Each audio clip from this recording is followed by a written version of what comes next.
Hello again. Welcome to another vlog review for a movie that I just saw in the theaters, and today's video is a little different than what I usually do with the fresh from the theater vlogs because I'm not filming this right after I saw this movie in the theater. I did film a vlog review right after I got home, but I was in a weird, kind of disorganized state, and I was having a hard time knowing what to say about this movie just because it's a bit of a mess. So I decided to go back and refilm my vlog review of this movie. The movie I'm going to be talking about today is the new Hellboy film, directed by Neil Marshall. And before I get into my thoughts on this movie, I'm going to give my brief thoughts on the original films, directed by Guillermo del Toro and starring Ron Perlman. I love the Guillermo del Toro Hellboy movies. They're very fun, very creative, they're funny and dramatic. And Ron Perlman, he is the definitive Hellboy. He was just fucking amazing as this character. A very down-to-earth and very relatable demon superhero. And the films were just a blast to watch, and Hellboy and Hellboy 2: The Golden Army are two of my favorite superhero movies. They're both in my top 5 favorite. And like everybody, I was kind of hoping that there might be a third Hellboy film starring Ron Perlman, but Guillermo del Toro, after a bunch of behind-the-scenes bullshit, sadly couldn't get it made. So, with none of the big forces behind the original series able to come together again, it was announced that the Hellboy franchise was going to be rebooted. They were going to remake the original movie, and I'm one of those people that I'm willing to give most things a chance, see what comes and where it goes. And a lot of the people that I follow who are really into Hellboy, they were very enthusiastic about the promotional stuff that was coming out, and after seeing the first image of what the new Hellboy would look like, I thought, okay, this could be good. I like the way it looks, and also there was the hype that it was going to be an R-rated movie, supposed to be grittier than the Guillermo del Toro films. So I thought, okay, my curiosity is really piqued.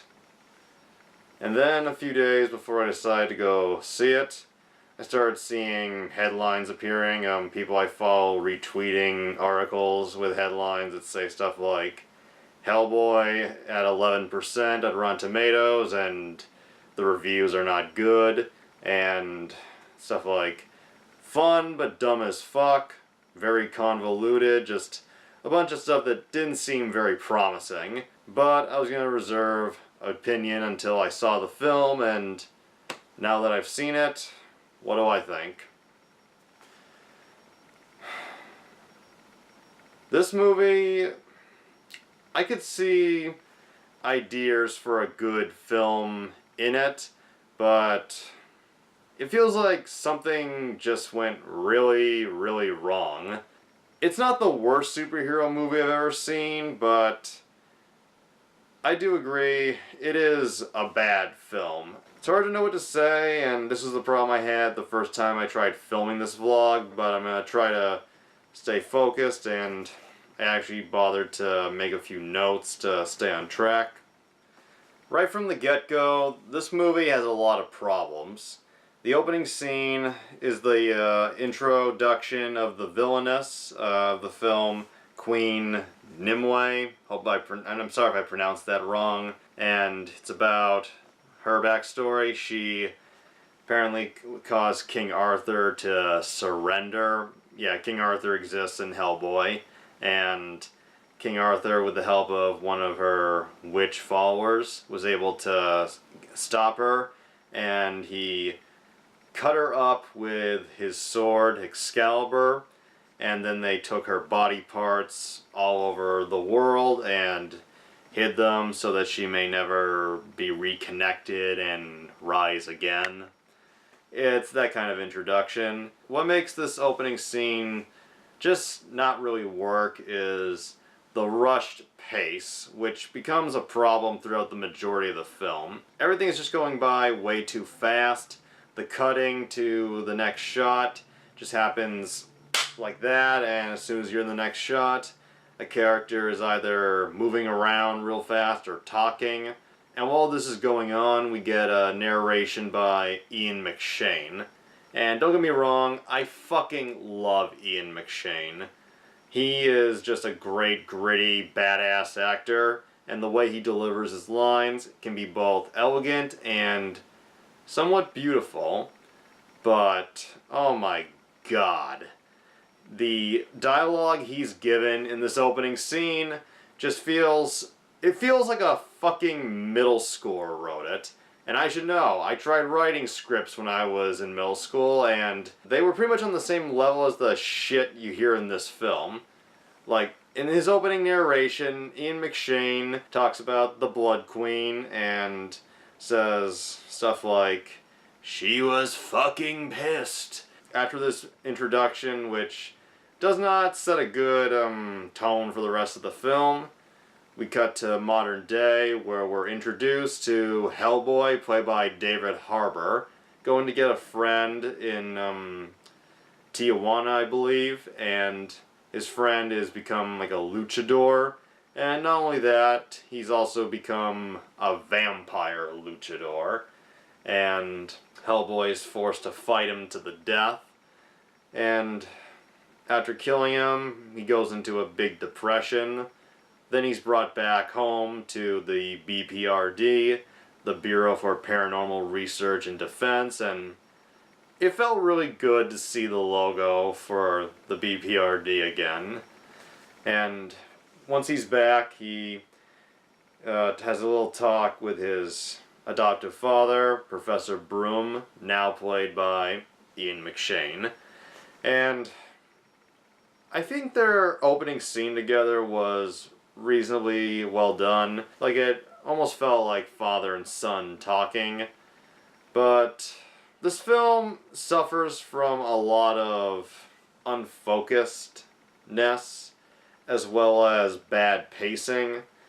Everything is going by way too fucking fast. It feels very rushed, and every moment of the film has to be filled up with something, it seems. If it's not action, it has to be dialogue. Like, there's no room for silence, there's no breathing room, and it was a little hard to follow the story of this film, but the simple gist of it is Queen Nimue is back, and she's being reassembled, and she plans to get revenge, I guess, and she also, as it goes on, it's revealed that she wants Hellboy to be her king, like rule with her and start the apocalypse. And that's the simple version of the plot, and I'm not sure how much more descriptive I want to get, because from there it just becomes a wild ride mess where you really have to stay focused. And the best thing I can compare this movie to in terms of the way it's paced and edited is a Bruno Mattei film, where it just feels like whoever was in charge of editing was chugging Red Bull and coffee and dumping speed pills into that as well. Everything is trying to be really in your face and all over the place, but we don't get enough time to really get attached to the story or the characters. Like, the characters aren't given enough room to breathe, develop, and by the end of the film, I didn't really feel a connection to any of the characters except for Hellboy, because obviously they're going to give him the most focused and most attention, but everybody else, it didn't really feel like I had any reason to care if they lived or died or anything. The only character aside from Hellboy in this who I guess was given enough material to have an opinion on was Professor Broom, who in this version, unlike in the Del Toro movies where he was a lovable and sympathetic father figure, this Professor Broom is just an asshole. Every time someone talks to him and has like a criticism of something he does, he just rubs him off like, oh, quit bitching, quit whining, and he just acts like a grumpy, pissy curmudgeon, and that's his answer to every time so there's a conflict. Like, there's a scene where he actually says to Hellboy, stop being a whiny little bitch. And once again, Ian McShane, his delivery, like he did the best he could, but he was not given anything special to or even okay to work with.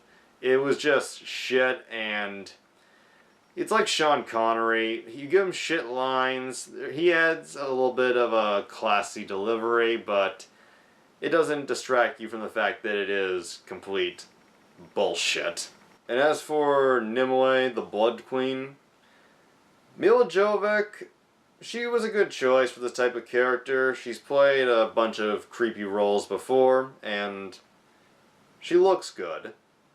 That's something I will give the film. The visual, the style, the way everything is designed and looks is actually pretty well done in terms of horror. And this character, she wants to destroy the world because she's evil and she wants revenge.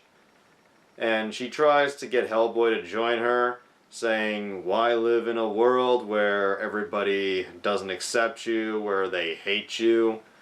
And becomes that whole thing you've seen before with, they don't accept us monsters, so maybe us monsters should take over. But it's not really given a lot of development, and there's a lot of stuff in this film that doesn't get a lot of development. The most consistent thing with Nimue is she wants Hellboy to be her king. I guess she likes red. And he's a little tempted, but in the end he decides to still fight her. And he has a few sidekicks along the way. Sasha Lane as Alice Monaghan and Daniel Day Kim as Ben Damio. The Alice Monaghan character, I liked her intro scene between her and Hellboy. Like, it was a good back and forth, and this flashback showing that he actually saved her when she was a baby. That was well done, and it established how they have a connection. And she's also a psychic and is able to communicate with dead people. And the scenes where she is able to bring the spirit of a dead person out, I thought it was pretty cool. She touches them and the spirit literally comes out of her mouth and takes a legless ghost form. I thought those scenes were cool. There's only 2 of them. I like those. But aside from the intro and the spirit stuff, I honestly can't think of anything too memorable about the Alice character. For the most part, she's there with Hellboy, but she kind of felt like she became just part of the background after a while. Maybe that's just me, but I really can't think of anything too memorable that stands out about her. And the Ben Damio character, he starts out as an asshole. He's a character who they bring in about a quarter way into the film, and he seems to hate monsters. He and Hellboy don't like each other from the get-go. And he's even conspiring to kill Hellboy, believing no monsters can be trusted. As the film goes on, he becomes less of an antagonist and more of a member of the team. He begins to see that Hellboy really is good, and near the end they become friends. Now, I know that sounds like a good character arc, but I repeat, there's really no time to develop or let you take in this change of character. It just kind of happens, like they just jump from one to the next. And the Ben Damio character, it's also revealed that he is a monster himself, which I guess with a much better script could have made him an interesting, complex character, but here it just feels confusing. And now, as bad as the supporting characters are, I will give the cast credit.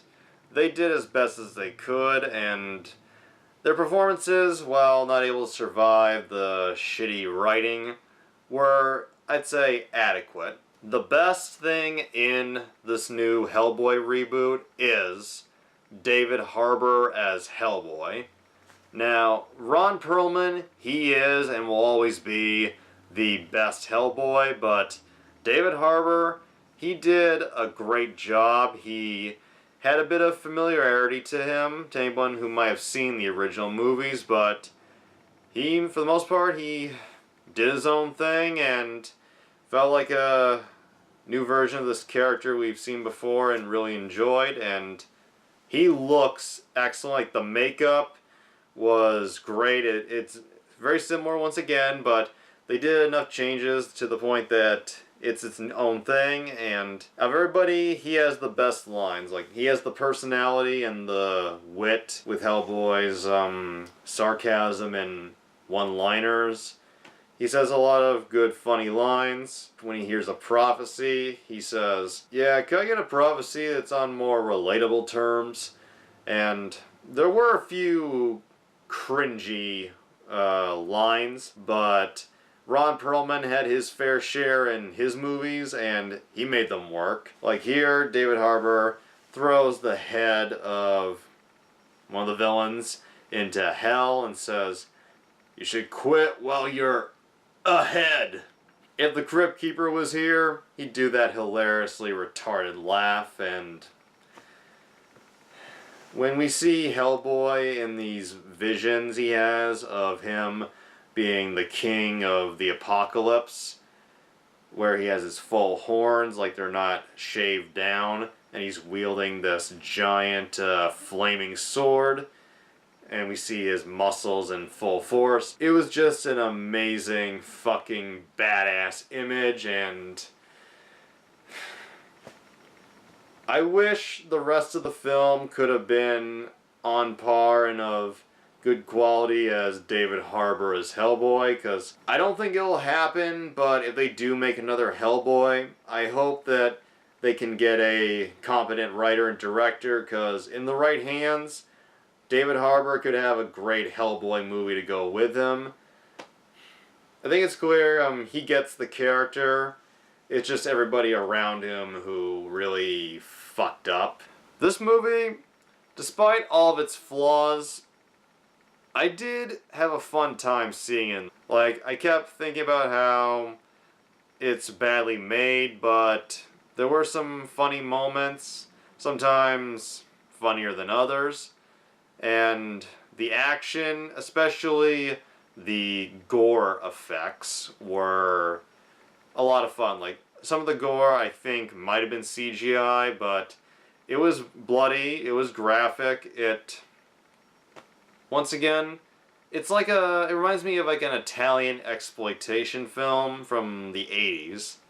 It just goes balls to the walls, feels like it's on steroids, and while it may be retarded as hell, it at times can be a blast. You go into this wanting a Hellboy movie, and you're gonna feel frustrated, maybe disappointed by the end, but if you want a crazy, dumb action film, I think you could have enjoyment in this.